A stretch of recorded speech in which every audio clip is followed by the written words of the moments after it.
Assalamualaikum warahmatullahi wabarakatuh. Salam sejahtera bagi kita semuanya. Pada kesempatan kali ini, kelompok kami akan menjelaskan mengenai materi pelaksanaan pengumpulan data pada mata kuliah Penelitian Psikologi Kuantitatif. Baik, sebelum itu izinkan kami memperkenalkan diri kami. Yang pertama, ada saya sendiri yaitu Nada Syifa, lalu ada rekan saya yaitu Salsabila Febrianti Subandi, dan ada rekan saya pula yaitu Sylvia Aprilia Arifin. Baik, yang pertama saya akan menjelaskan mengenai apa itu schedule penelitian. Nah, schedule penelitian itu sendiri dibuat sebagai suatu bentuk timeline yang mana ini tuh berfungsi sebagai acuan atau pijakan dalam setiap langkah yang dilakukan oleh peneliti selama proses penelitian. Kemudian, apa sih fungsi adanya schedule penelitian itu sendiri? Yang pertama adalah sebagai perencanaan kerja peneliti. Maksudnya adalah agar peneliti dapat memanage waktu dalam proses penelitiannya itu lebih jelas, tertata, serta terkendali dengan baik. Lalu, sebagai acuan penentu alokasi dana yang dibutuhkan selama penelitian. Maksudnya adalah agar dana yang ada itu dapat dipetakan serta dialokasikan dengan tepat sasaran sesuai dengan urgensi kebutuhan dalam penelitian. Lalu, sebagai fungsinya sendiri adalah untuk memperkirakan jumlah tenaga lapangan yang dibutuhkan. Nah, ini tuh sangat berfungsi sekali schedule penelitian dalam hal ini karena pertimbangan waktu yang ada itu berfungsi untuk menganalisis berapa jumlah tenaga lapangan yang dibutuhkan. Misalnya, pada proses persiapan, proses penelitian, proses pelaporan, itu pasti memiliki jumlah tenaga lapangan yang berbeda-beda pula, sesuai kebutuhan atau urgensi yang ada. Lalu, untuk mengatur hubungan kerja peneliti dengan pihak lainnya, misalnya lembaga. Nah, pada schedule penelitian ini kan sudah tertera waktu yang jelas atau timeline yang sudah tertata. Nah, maka dari itu, dengan adanya schedule penelitian ini, peneliti itu lebih mudah untuk mengetahui kapan sih waktu yang tepat untuk diadakannya suatu pertemuan dengan pihak lainnya. Misalnya dalam penelitian tersebut memang dibutuhkan adanya mitra kerja. Nah, itu peneliti bisa tahu kapan waktu yang tepat dengan disusunnya schedule penelitian yang ada. Nah, ini merupakan suatu contoh schedule penelitian. Pada penelitian ini dilakukan selama 2 tahun. Nah, pada pemetaannya sendiri, seperti yang kita lihat, itu dipetakan pada setiap bulannya, pada setiap prosesnya. Misalnya, pada proses yang pertama adalah persiapan tim, yang mana ini tuh dialokasikan pada bulan pertama, pada tahun pertama. Kemudian adanya pelaksanaan riset yang pertama, itu dialokasikan oleh peneliti pada tahun pertama, pada bulan pertama pula, dan seterusnya. Seperti yang teman-teman bisa lihat di situ pada setiap waktunya itu memiliki timeline yang berbeda-beda, yang mana itu dipetakan dengan kotak-kotak kecil seperti itu agar mempermudah peneliti memahami kapan waktu yang tepat dilakukan timeline tersebut. Kemudian saya akan menjelaskan mengenai persiapan administrasi. Nah, apa saja sih yang perlu dipersiapkan sebelum melakukan suatu penelitian? Yang pertama itu ada coaching. Jadi maksudnya adalah sebelum melakukan suatu penelitian diperlukan adanya arahan. Arahan di sini tuh misalnya jika memang penelitian itu ada kerjasama dengan mitra, nah itu kita tuh perlu adanya coaching dengan mitra tersebut agar kita tahu standar-standar apa yang ditetapkan oleh mitra tersebut. Kemudian adanya surat menyurat. Nah, di sini tuh misalnya seperti pembuatan surat izin, surat keputusan, surat tugas, dan lain-lain, yang mana memang berfungsi untuk jalannya penelitian tersebut. Lalu diperlukannya izin penelitian. Jadi, karena memang penelitian ini tuh harus dipertanggungjawabkan, maka izin penelitian itu sangat diperlukan. Lalu, adanya persiapan pengujian tenaga. Maksudnya adalah sebelum penelitian dilaksanakan, diperlukannya ada suatu briefing atau misalnya suatu gladi sebelum penelitian dilakukan agar peneliti itu atau tenaga yang ada itu lebih siap atau lebih prepare sebelum melakukan suatu penelitian. Kemudian, adanya persiapan pertemuan dengan pihak terkait. Maksudnya itu adalah mempersiapkan apa saja yang sekiranya memang diperlukan untuk bekerja sama dengan pihak terkait. Misalnya, diperlukannya adanya suatu surat MOU seperti itu. Lalu, adanya persiapan pembekalan alat-alat penelitian yang mana ini tuh berguna untuk kelancaran proses penelitian ke depannya. Nah, pada persiapan administrasi ini sendiri, pada penelitian individual itu persiapannya ternyata lebih simpel daripada penelitian yang dilakukan secara berkelompok, karena pada penelitian secara berkelompok atau kolektif ini tuh kan banyak tenaga yang dibutuhkan, lalu banyaknya logistik yang dibutuhkan, serta koordinasi yang alurnya itu lebih panjang, karena itu tadi lebih banyak tenaga yang ada di dalamnya, atau lebih banyak sumber daya manusia yang ada di dalamnya. Baik, selanjutnya saya akan menjelaskan mengenai organisasi tim peneliti. Nah, organisasi tim peneliti ini sendiri biasanya tuh ada pada penelitian kolektif atau penelitian secara berkelompok.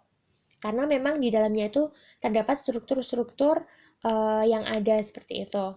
Nah, di dalam organisasi tim peneliti ini tuh terdiri dari unsur-unsur yang bersangkutan dan juga pihak yang bertanggung jawab atas penelitian tersebut.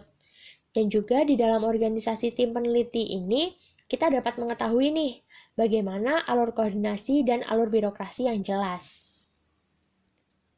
Nah, ini merupakan suatu contoh dari kepenulisan struktur organisasi tim peneliti sendiri. Yang mana di sini itu memang diurutkan sesuai dengan jabatan tertinggi ke terendah, yaitu penulisannya adalah dari atas ke bawah, dari tertinggi ke yang terendah.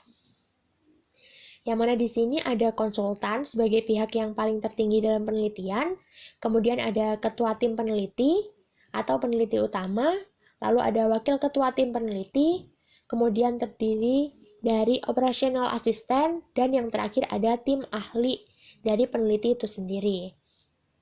Jadi, orang-orang yang ada di dalam struktur organisasi peneliti ini merupakan orang-orang yang bertanggung jawab atas keseluruhan proses penelitian. Jadi selanjutnya kita akan membahas mengenai penyusunan anggaran penelitian, di mana untuk penelitian individual, penyusunan anggaran ini tidak mutlak dibutuhkan karena semua pengeluaran dana langsung dikoordinasikan sendiri dan dibiayai sendiri. Namun di penelitian kelompok atau penelitian yang membutuhkan pendonor, penyusunan anggaran ini bersifat mutlak diperlukan agar dapat mengkoordinasi pengeluaran penelitian, tetapi yang terpenting adalah agar lembaga pendonor itu dapat mengetahui seberapa banyak dana yang dibutuhkan dan apakah penelitian yang dijalankan itu visible atau terlaksana.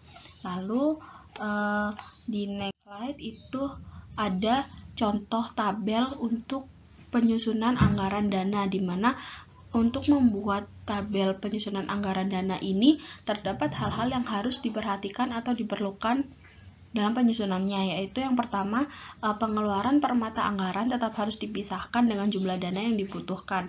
Hal ini dikarenakan agar pembaca atau yang memberi donor ini akan lebih mudah untuk mempelajari anggaran.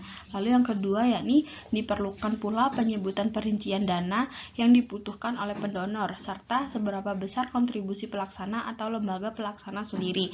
Karena biasanya lembaga pendonor ini akan menanyakan berapa kontribusi lembaga pelaksana penelitian, bukan hanya secara etis namun juga secara ekonomis.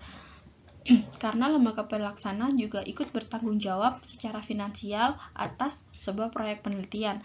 Nah, karena lembaga pelaksana ini juga ikut bertanggung jawab secara finansial atas sebuah proyek penelitian, maka dalam penulisan proposal itu perlu dijelaskan berapa persen anggaran penelitian yang ditanggung oleh pelaksana penelitian. Terkadang lembaga pendonor itu secara tegas meminta pelaksana menanggung sekian persen dari dana penelitian yang dijalankan, baru untuk sisanya itu ditanggung oleh pendonor. Lalu slide yaitu lembaga donor.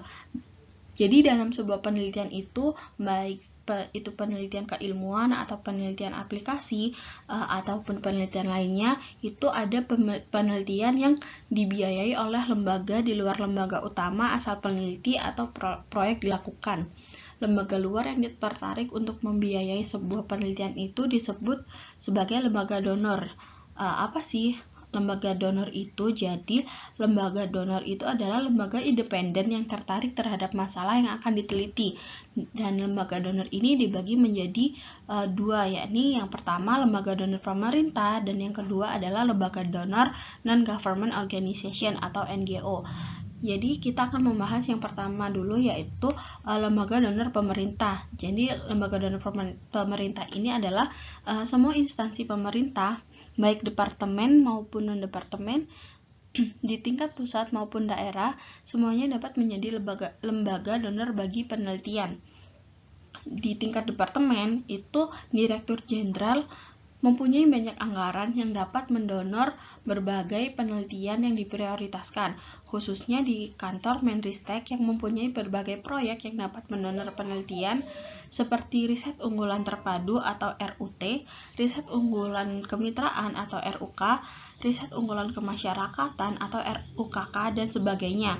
Dan di departemen non-pemerintah, yakni seperti BUMN, BUMD, perusahaan besar dan penerbangan, itu terdapat departemen yang mengakomodasikan riset dan pengembangan.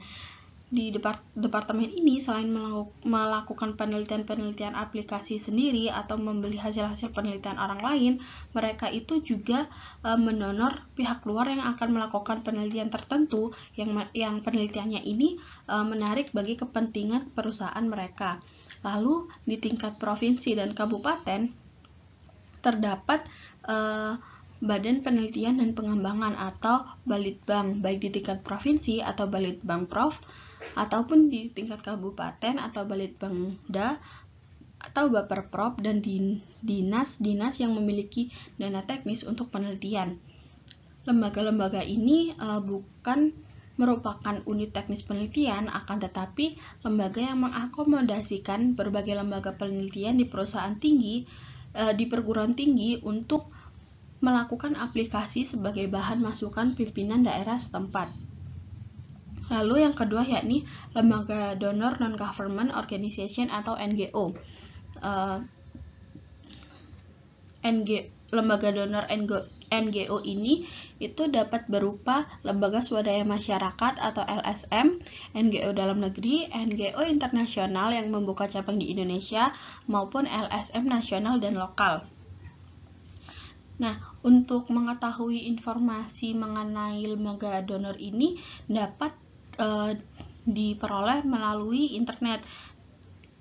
Karena melalui internet, seseorang itu dapat memperoleh lembaga donor internasional maupun nasional. Namun, apabila kita mencari lembaga donor melalui internet, juga akan terdapat masalah dan persoalannya, yakni bagaimana kita dengan mudah memperoleh dana penelitian yang dikirim lembaga-lembaga donor tersebut, karena banyak juga proposal penelitian yang dikirim pada lembaga donor yang kemudian itu terpaksa dikembalikan.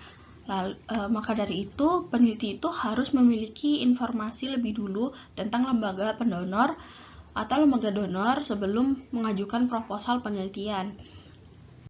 Cara atau alur pengajuan proposal pada lembaga donor itu bagaimana sih? Yaitu yang pertama, menyurati lembaga donor dan meminta program-program penelitian yang diprioritaskan oleh lembaga donor. Lalu yang kedua, biasanya lembaga donor akan memberikan penjelasan mengenai beberapa prosedur pengajuan proposal penelitian. Lalu yang ketiga, setelah mengajukan proposal, pemohon itu diberitahu mengenai perkembangan proposal. Ada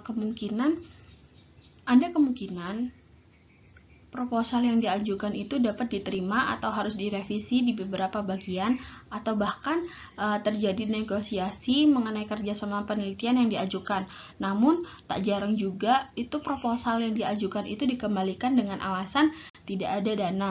Lalu catatan, notes atau tips bagi pengajuan proposal pada lembaga pendonor ini, pendekatan-pendekatan informal dengan lembaga donor lebih efektif dalam memperoleh dana penelitian, meskipun membutuhkan waktu dan dana pancingan yang tidak sedikit. Uji coba dan revisi instrumen penelitian. Setelah sebuah instrumen penelitian dibuat, maka dilakukan uji coba terlebih dahulu sebelum digunakan pada pengumpulan data, terutama penelitian yang menggunakan instrumen angket. Instrumen penelitian harus diuji akurasinya terhadap responden agar menghindari kegagalan total dalam pengumpulan data. Hal ini mengingat biasanya sebuah instrumen penelitian telah dinyatakan siap digunakan namun belum diuji coba, sehingga memiliki kelemahan yaitu bahasa, indikator, dan pengukuran. Pada penggunaan bahasa, dalam instrumen tersebut itu telah dianggap kumulatif, namun justru membingungkan responden. Begitupun pada indikator dan pengukuran. Jadi, instrumen itu harus mampu secara efektif berperan sebagai peneliti, yang mana responden berhadapan langsung dengan penelitian. Apabila instrumen penelitian itu tidak jelas, maka peneliti akan memperoleh data yang tidak jelas atau kurang akurat. Untuk pelaksanaannya, uji coba instrumen ini sama saja dengan pelaksanaan penelitian yang sebenarnya. Hanya saja, pelaksanaan uji coba instrumen lebih bersifat simulasi. Sampel pada uji coba instrumen adalah orang-orang yang memiliki kemiripan yang sepadan dengan sampel penelitian yang sebenarnya, walaupun besar jumlahnya tidak harus sama. Kemudian, dilakukan revisi pada instrumen penelitian berdasarkan pengalaman pada uji coba. Nah, setelah direvisi, barulah secara metodologis instrumen penelitian dinyatakan layak atau dapat dipakai. Selanjutnya adalah field workers dan tenaga asisten. Sebetulnya, dalam penelitian kuantitatif dapat dikerjakan sendiri. Namun, pada penelitian yang dilakukan terhadap populasi yang sangat luas atau penelitian kelompok, umumnya membutuhkan bantuan orang lain karena wilayah dan permasalahan penelitian yang luas. Maka dari itu, peneliti seringkali mempekerjakan tenaga lapangan atau field workers. Nah, apa itu field workers? Field workers adalah tenaga lapangan atau tenaga asistensi yang bertugas sebagai supervisor atau pekerja lapangan untuk mengumpulkan data di lapangan. Namun, yang perlu diperhatikan dalam mempekerjakan pekerja lapangan ini yaitu menyangkut kredibilitas, motivasi, dan kejujuran. Nah, peran pekerja lapangan ini sangat penting dalam penelitian, di mana mereka yang berhadapan langsung dengan responden. Dan dari pekerja lapangan ini, para peneliti dapat memperoleh data. Sehingga valid dan tidak validnya sebuah data bergantung pada bagaimana pekerja lapangan ini melaksanakan tugasnya. Adanya keterbatasan pada pekerja lapangan, maka dibutuhkan latihan singkat atau simulasi agar dapat membangkitkan kredibilitas, motivasi, dan harapan dan kejujuran yang diperlukan dalam penelitian. Dan tentunya, peneliti disarankan untuk tetap mengawasi jalannya pengumpulan data dengan berada di tempat penelitian. Mengambil data di lapangan. Setelah semua persiapan penelitian sudah dilakukan, maka pengumpulan data sudah layak untuk dilaksanakan. Pada penelitian kuantitatif, apabila proyek penelitian sudah sampai pengumpulan data, maka dianggap sudah 80% selesai.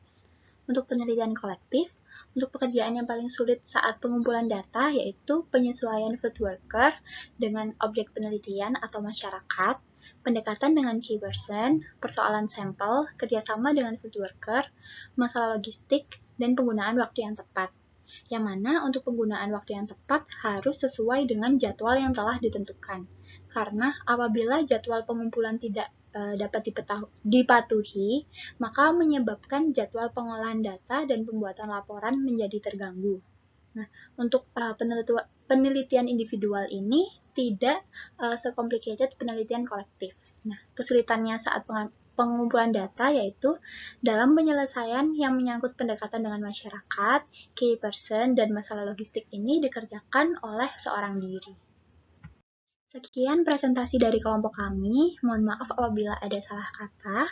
Terima kasih. Wassalamualaikum warahmatullahi wabarakatuh.